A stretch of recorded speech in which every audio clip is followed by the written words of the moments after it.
서로 마주보며 했던 예배는 화면을 마주보며 하고 손으로 넘기던 성경은 손가락으로 넘기는 성경이 되었습니다. 신앙생활의 모습은 달라졌지만 신앙생활의 본질은 변하지 않았습니다. 각자의 자리에서 묵상합시다.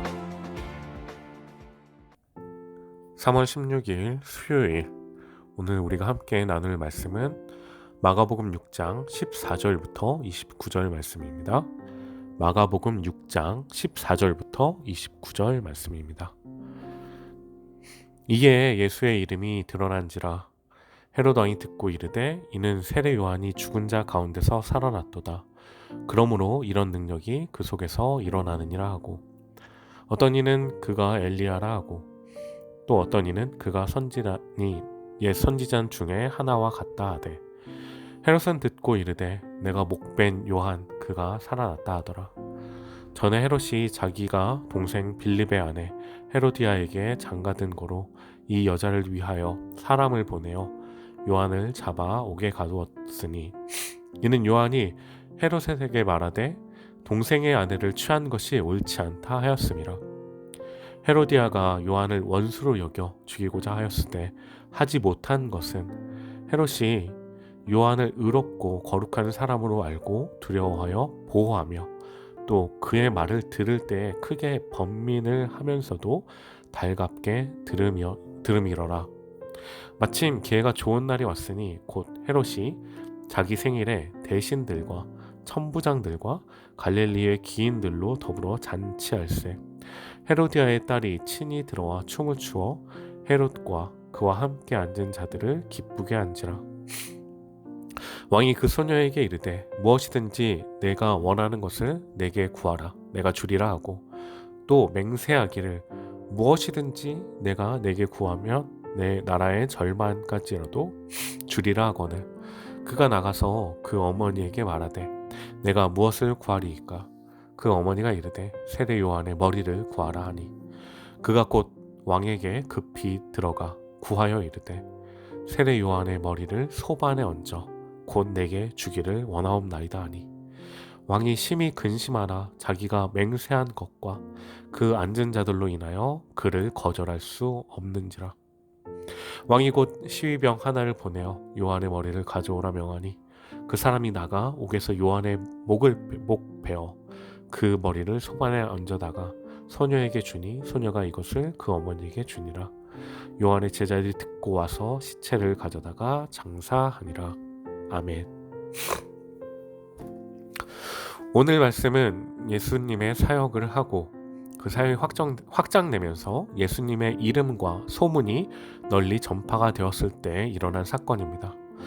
예수님의 소문은 헤롯 왕에게까지 전달이 되게 되었습니다. 헤롯 왕은 예수님의 소문을 듣고 세례 요한이 예수 안에서 되살아나서 활동을 한다고 생각하였습니다. 헤롯이 이렇게 반응한 것은 그가 요한을 붙잡아 옥에 가두고 결국에는 그를 처형한 것에 대한 양심의 가책으로 인해 나타난 것 같습니다.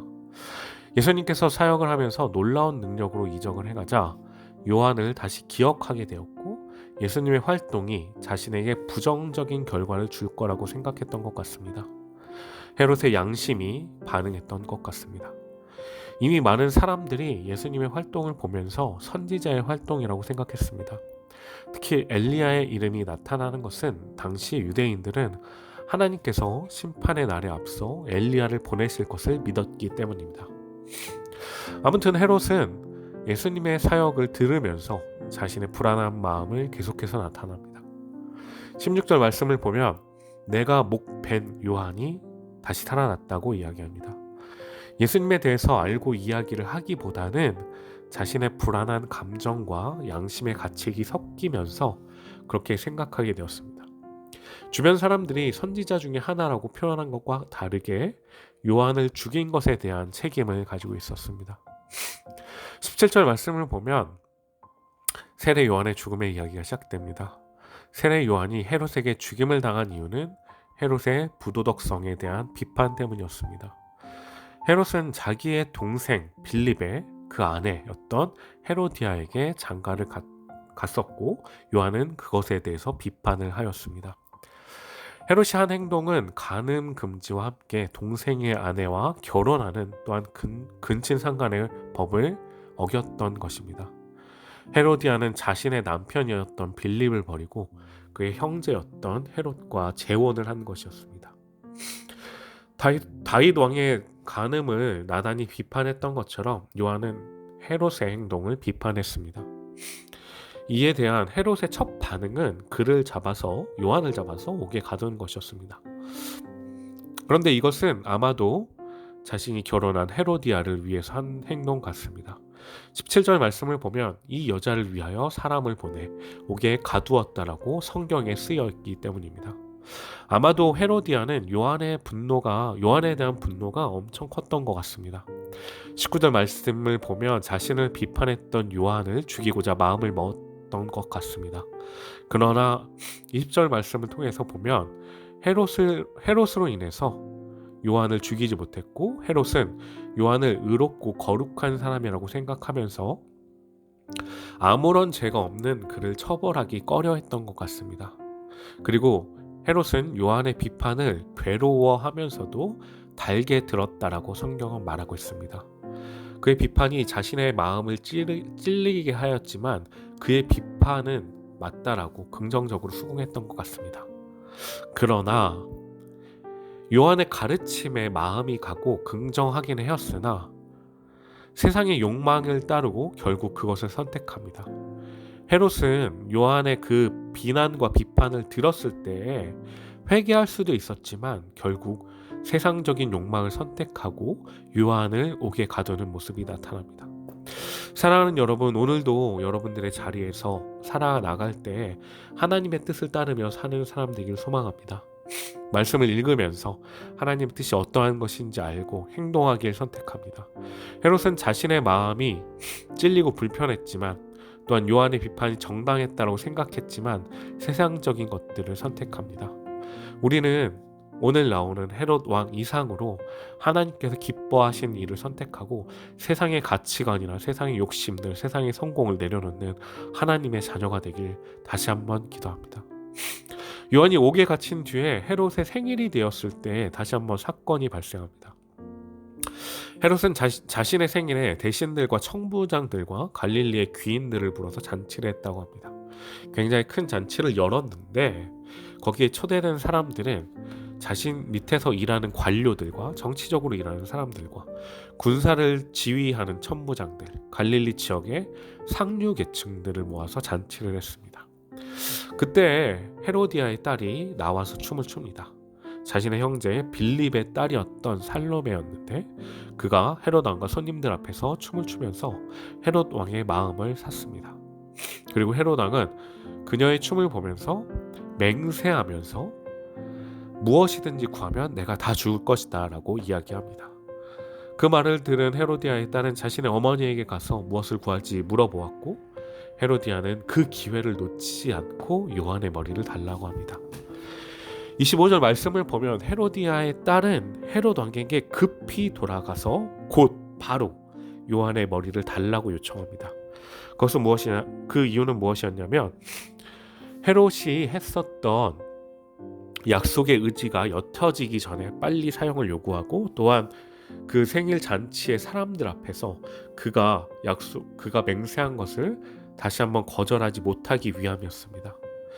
헤롯은 헤로디아의 딸의 이야기를 들으면서 엄청 후회하고 괴로워했을 것입니다. 자신이 손님들 앞에서 공개적으로 맹세하였기 때문에 거절하기 어려웠을 것입니다. 지금까지 요한을 지키고 두둔하며 보호했지만 이 상황에서 그를 지키는 것은 자신의 체면과 자신의 명예가 떨어지는 것이었기 때문에 그는 갈등합니다. 그러나 아쉽게도 그는 이전에 요한을 붙잡아서 옥에 가둔 것처럼 다시 한번 자신의 체면과 과시적인 모습을 지키기 위해서 요한을 죽이게 됩니다. 그는 진리와 정의를 선택할 수 있는 다시 한번 기회 가운데서 죄 없는 요한을 죽이게 됩니다. 사랑하는 여러분, 오늘 헤롯의 이 모습이 어쩌면 우리가 세상 속에서 살아나갈 때 하나님의 말씀을 지키는 것이 어려울 수 있다는 것들을 보여줍니다.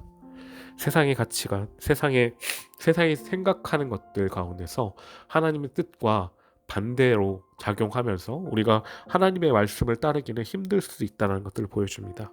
특히 교회와 성도들을 비판하고 비난하는 이 시대 속에서 우리가 그리스도인으로 살아가는 것은 어쩌면 엄청난 믿음과 용기가 필요할 것입니다. 그러나 우리는 헤롯과 같은 실수를 범하지 않길 기도합니다. 특히 이 사순절 기간 아무런 죄 없는 예수님께서 십자가의 고난을 받은 것을 기념하고 기억하면서 우리도 사람들의 시선이나 우리의 주변의 상황에 눈치 보지 않고 오직 예수님 앞에 바로 서는 귀한 하나님의 자녀들 되길 간절히 소망합니다. 기도하겠습니다. 사랑의 많으신 주님 감사합니다. 아버지, 오늘도 우리에게 하루를 주시고 이 하루를 주님의 말씀을 따라 살아갈 수 있게, 묵상할 수 있게 하시며 감사드립니다. 아버지, 오늘 헤롯의 모습을 바라보면서 우리가 그와 같은 실수를 범하지 않도록 주님께서 우리에게 믿음과 용기를 더하여 주시옵소서. 아버지, 말씀을 듣고 살아나갈 때에 오늘 우리의 자리에서 주님의 뜻을 따르는 것들이 어려울지라도 사람들의 시선들이, 사람들의 모습이, 또한 우리 주변의 상황이 하나님의 말씀을 따르는 것들을 어렵게 할지라도 아버지, 우리는 헤롯과 같은 실수를 하지 아니하고 온전히 아버지의 말씀을 따라 살아나가는 믿음과 용기를 지닌 귀한 하나님의 나라 백성 될 수 있도록 우리가 언제나 동행하여 주시옵소서. 사순절 기간, 이 기간만큼은 주님의 고난과 십자가를 더욱더 기념하며 살아가길 원합니다. 우리의 행동, 우리의 언어, 우리의 오늘 가운데 예수 그리스도의 십자가만 높아지는 귀한 삶의 예배가 일어날 수 있도록 함께하여 주시옵소서. 이 모든 말씀 우리 구주 예수 그리스도의 이름으로 기도드립니다. 아멘. 사랑하는 여러분, 오늘도 행복하고 기쁜 하루 되며 또한 예수님의 십자가를 따라 사는 귀한 그리스도의 제자 되길 간절히 소망합니다.